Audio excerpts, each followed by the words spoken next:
In 1988, Sunsoft released Blaster Master for the Nintendo Entertainment System, a game that combined action platforming, exploration, and vehicle combat in a seamless and innovative way. With its mix of side-scrolling and top-down gameplay, a quirky premise, and challenging level design, Blaster Master became a standout title for the NES and an enduring cult classic. Blaster Master was originally developed by Sunsoft Japan under the title Chō Wakusei Senki Metafight. Superplanetary War Records, Metafight. The game was a straightforward sci-fi tale set on the distant planet SOPHIA III, where players piloted the tank-like vehicle SOPHIA III in a battle against an evil overlord. However, when the game was localized for North America, Sunsoft rebranded it with a completely different storyline and theme. The Americanized version took a more whimsical approach, focusing on a boy named Jason and his quest to rescue his pet frog, Fred. After Fred escapes and accidentally grows to an enormous size by coming into contact with radioactive material, he leaps into a hole in the ground. Jason follows, discovering a high-tech tank called the SOPHIA and using it to traverse an underground labyrinth filled with mutants. This bizarre yet charming story helped make Blaster Master unique among NES games, showing how localization changes could transform a game's tone and audience appeal. The localized story begins with a typical suburban boy, Jason, whose pet frog Fred escapes from its bowl. The chase leads Jason to a large radioactive container in the backyard, where Fred grows exponentially and jumps into a massive hole. Jason, in pursuit, stumbles upon the SOPHIA tank and sets out to save Fred, only to find himself battling an army of mutants threatening Earth's underground ecosystem. The game doesn't focus heavily on storytelling beyond this setup, but the quirky premise and blend of humor and sci-fi gave it an unforgettable identity. The true brilliance lies in its gameplay. Sunsoft masterfully combined multiple genres, creating a dynamic experience that was both challenging and rewarding. The game alternates between side-scrolling platforming and top-down dungeon exploration. In the side-scrolling segments, players control SOPHIA, a versatile tank capable of jumping, firing missiles, and navigating various terrains. In the top-down segments, players leave the tank to explore on foot as Jason, delving into confined areas inaccessible to SOPHIA. Blaster Master is structured as a Metroidvania-style game, where players gain new abilities and upgrades that allow them to access previously unreachable areas.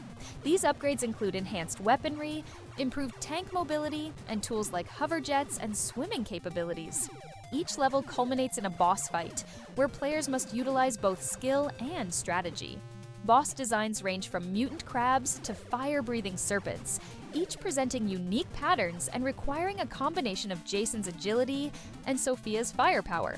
The gameplay mechanics are precise and responsive, especially in the tank segments. The balance of jumping, shooting, and maneuvering SOPHIA through tight spaces added a layer of depth and challenge.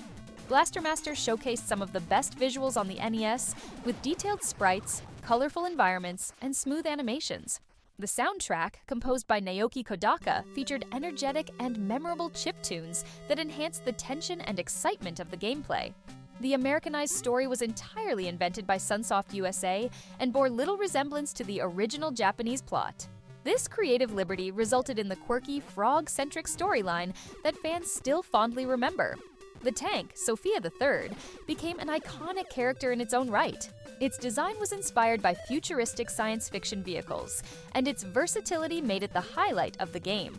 The name SOPHIA stands for Subatomic Omnidirectional Probative Hyper-Responsive Indomitable Abdicator, according to in-game lore. The game was praised for its innovative gameplay and technical achievements.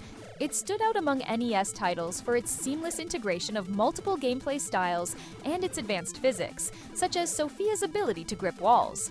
Despite its success, the original game didn't receive a direct sequel until years later. The series saw various entries, including Blaster Master, Blasting Again for the PlayStation, and the modern reboot series Blaster Master Zero by Inti Creates. It is notoriously difficult, with no save or password system in the original NES version. Players had to complete the entire game in one sitting, making it a true test of endurance and skill. Although light on narrative, the game's environmental design told a story of its own. The vast underground world was filled with biome-specific challenges, from toxic swamps to icy caverns, adding a sense of progression and immersion. Blaster Master remains a beloved classic that inspired countless developers and gamers.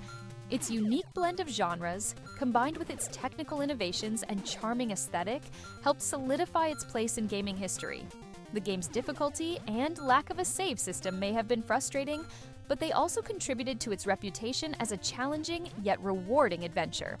In many ways, Blaster Master was ahead of its time. The combination of vehicle-based platforming and top-down exploration has been revisited in modern indie games, showcasing the enduring influence of Sunsoft's creation. With the success of the Blaster Master Zero reboot series, a new generation of players has been introduced to Jason and Sophia's unforgettable journey. Blaster Master for the NES is a testament to the creativity and ambition of 1980s game design. Its innovative mechanics, quirky story, and polished presentation made it one of the standout titles of its era. Whether you're a retro gaming enthusiast or a newcomer curious about the classics, Blaster Master is a must-play experience that exemplifies the golden age of NES gaming.